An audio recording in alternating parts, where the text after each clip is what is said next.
छत्तीसगढ़ का प्रयागराज कहे जाने वाले धर्म नगरी राजिम नगर में इन दिनों नॉनवेज की दुकानों का विरोध चल रहा है। रायपुर राजिम मुख्य मार्ग से लेकर पंडित सुंदरलाल शर्मा चौक में मौजूद मांसाहारी बिरयानी दुकानों को बंद कराने की मांग पार्षदों ने की है।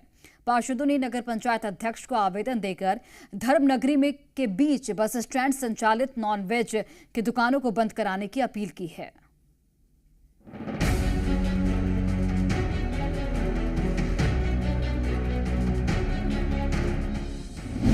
छत्तीसगढ़ के प्रयागराज में बिरयानी पर विवाद।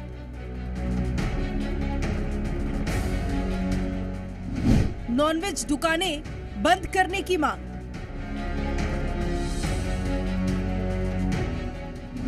धार्मिक नगरी में नॉनवेज की क्यों दुकानें? यह है राजिम नगर, जिसे छत्तीसगढ़ का प्रयागराज भी कहा जाता है, यानी वो धरा जहां की कड़कड़ में आस्था दिखाई दे, जिसकी धरती पावन हो, जहां श्रद्धालुओं का आना जाना लगा हो। इसी धरती पर मांसाहारी दुकानें लगी हुई हैं, जिनका विरोध किया जा रहा है। श्रद्धालुओं की आस्था का हवाला देते हुए नगर के पार्षदों ने दुकानों को बंद कराने की मांग की। पार्षदों का कहना है कि देश भर से आने वाले श्रद्धालु जब मंदिरों में दर्शन के लिए पहुंचते हैं और सामने नॉनवेज दुकानों को देखते हैं तो उनकी आस्था को ठेस पहुंचती है। पहले भी यहाँ पर मांस की दुकानें थी, बकरा और मुर्गी काट के वहां पर बेचा जाता था, परंतु शासन के निर्देश के अनुसार कि एक धार्मिक नगरी है, पर्यटक स्थल है, तो यहाँ पर से मुख्य मार्ग से उसे हटाया गया। अब उसके जगह उन्हीं बकरियों और मुर्गियों को पका करके बेचा जा रहा है। वहां पर राजिम जैसे एक धार्मिक क्षेत्र के लिए अच्छी बात नहीं है, लोगों पर इसका अच्छा प्रभाव नहीं पड़ता है। नगर की छवि इससे, जो धार्मिक एक हमारी छवि बनी हुई है राजिम नगर की, वो इससे प्रभावित हो रही है। उसे बंद करवाने के लिए, स्थानांतरित करवाने के लिए हमने हमारे माननीय नगर पंचायत के अध्यक्ष महेश यादव जी को एक आवेदन दिया है।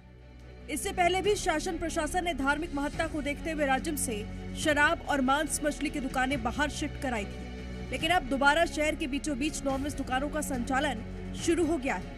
इसी को लेकर नगर पंचायत अध्यक्ष महेश यादव को आवेदन सौंपा गया है। मांस की दुकान भी खुल रही है, तो मैं चाहता हूँ, मेरी स्वयं की व्यक्तिगत सोच है कि उस मार्ग पर क्या पूरे राजिम नगर में ही मांस की दुकानें बंद हो। बिरयानी दुकान नहीं होनी चाहिए, मांस वाली अंडा मांस की दुकान टोटल बंद होना चाहिए। और इस विषय पर हम चर्चा शुरू कर दिए हैं और विषय को आगे बढ़ा करके राजिम धर्म नगरी है, जहां मांस मदिरा की दुकान भी हम बंद करना चाहते हैं। इसके लिए हम सभी पार्षदों का एक भी बैठक करके हम लोग इस पर निर्णय लेकर के आगे हम बात रखेंगे और राजिम नगर से मांस मदिरा की पूरा दुकानें बंद होनी चाहिए।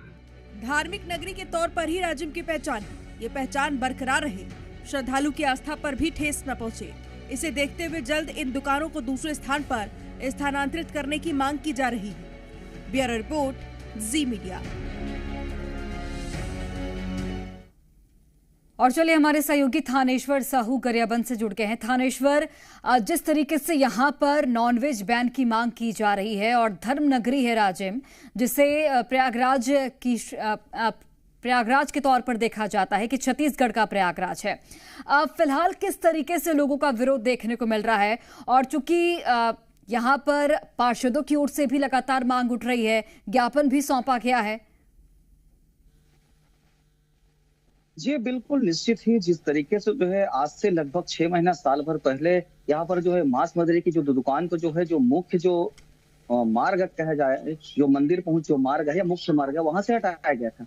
लेकिन अभी जो है सावन माह में अचानक जो है एक के बाद एक जो है बिरयानी सेंटर जो है मांसाहारी जो बिरयानी सेंटर खुल गए हैं और वही जो है रोड में जो है खुलेआम बकरे कहे चाहे मुर्गी की लगातार उसकी जो है लगातार हलाल करके उसको बेचा जा रहा है। कुल मिला के देखा जाए कि धर्म नगरी के रूप में राजिम की एक विशेष पहचान है, क्योंकि मंदिरों की नगरी है। ये त्रिवेणी संगम भी कहा जाता है, भगवान कुलेश्वर की प्राचीन मंदिर है, भगवान राजीव लोचन के भी प्राचीन मंदिर है। तो कुल मिला के राजिम की पहचान अध्यात्म के रूप में, जो पुरानी नगरी के रूप में की जाती है, कहीं न कहीं लोगों आस्था का केंद्र भी है और दूर दूर से लोगों का यहाँ आने जाने का सिलसिला लगातार जारी रहता है। कहीं न कहीं आवागमन करने वाले जो लोग हैं, जो श्रद्धालु है, इतने श्रद्धा से आते हैं, लेकिन जो बीच रोड में जिस तरीके से जो मांसाहारी का जो दुकान लगता है, उनको देखकर लोगों के मन में कहीं न कहीं उनका सोच में बिल्कुल फर्क पड़ता है। तो ये बात को लेकर जो है लोकल जो नगर के जो वासी है, नगर के जो पार्षद है, अब एक मुद्दा बनते जा रहा है धीरे धीरे। कहीं न कहीं राजिम से ये जो चिकन मटन की जो दुकान है उसको आउटर में किया जाए, ताकि राजिम की जो पहचान है वो हमेशा बनी रहे, बरकरार रहे।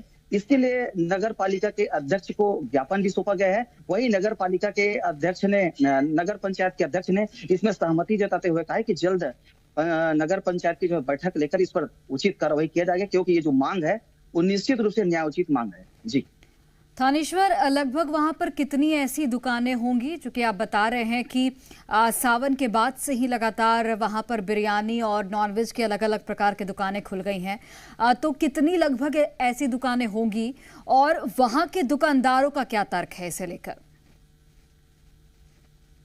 जो बिल्कुल निश्चित ही दुकानदारों का तो जो कुछ जो पहले जो दुकानदार थे उन्होंने जो व्यापारी जो लोकल जो नगरवासी है, जो वहां के निवासी, उनकी बात तो मान के वो लोग दुकान बंद कर दी। लेकिन अचानक जो है सावन मास के बाद या सावन में कुछ और जो नए दुकान खुले बिरयानी सेंटर बीच रोड में, उसको लेकर कहीं न कहीं एक विवाद की स्थिति निर्मित हो रही है, जिसको लेकर लोग लगातार जो है उसको बंद कर कोई अन्य सुनसान जगह में वहां ले जाने की बात कर रहे हैं। बहरहाल यदि दुकान की बात करें तो राजिम के जो मुख्य मार्ग में यदि की बात करें बिरयानी नॉनवेज की, तो लगभग 10 से 15 जो दुकान है वो मुख्य मार्ग में। कहीं न कहीं यदि कोई 10 से 15 दुकान के यदि कोई शिफ्ट कर दिया जाए तो एक जो पुराना जो शांति में जो वातावरण था वो एक से फिर से एक बार फिर निर्मित होते नजर आएगी। जी थानेश्वर, चूंकि ज्ञापन सौंपा गया है और पार्षदों ने भी लगातार ये मांग उठाई है कि चूंकि धर्म नगरी है तो ऐसे में नॉनवेज और जो मदिरा की दुकानें हैं वो बंद होनी चाहिए।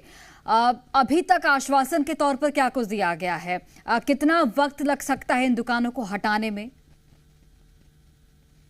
जी बिल्कुल, जिस तरीके से जो नगर पंचायत के जो अध्यक्ष है उन्होंने साफ तौर पे कहा है कि हमको ज्ञापन मिला है। जी बिल्कुल, इनकी जो मांगे है जायज है, हमें भी अच्छा नहीं लगता क्योंकि ये धर्म नगरी के रूप में राजिम की पहचान है, साफ तौर पे अध्यक्ष का कहना है। तो ये उसके जो आश्वासन है, उसके जो बात है, उनसे साफ तौर पे यही नजर आ रहा है कि बहुत जल्द जो है ये आवेदन के ऊपर जो कार्रवाई होते नजर आएगी, जिससे राजिम की तस्वीर और तस्वीर एक बार फिर बदलती नजर आएगी। एक जो पुरानी नगरी है उसकी जो रौनकता है वो फिर से एक बार जो है साफ सुथरी नगरी के रूप में होने लगेगी। ठीक है, बहुत धन्यवाद आपका थानेश्वर, जानकारी हम तक पहुंचाने के लिए। देखना होगा किस तरीके से ये पूरा जो व्यवस्था बनाने की कोशिश की जा रही है कि धर्मनगरी में नॉनवेज आखिर क्यों बिक रहा है, बिरयानी सेंटर्स क्यों हैं और मांस मदिरा की जो दुकानें हैं उन्हें बंद कराने की जो मांग उठ रही है, कब तक उस पर संज्ञान लिया जाता है। बहुत धन्यवाद।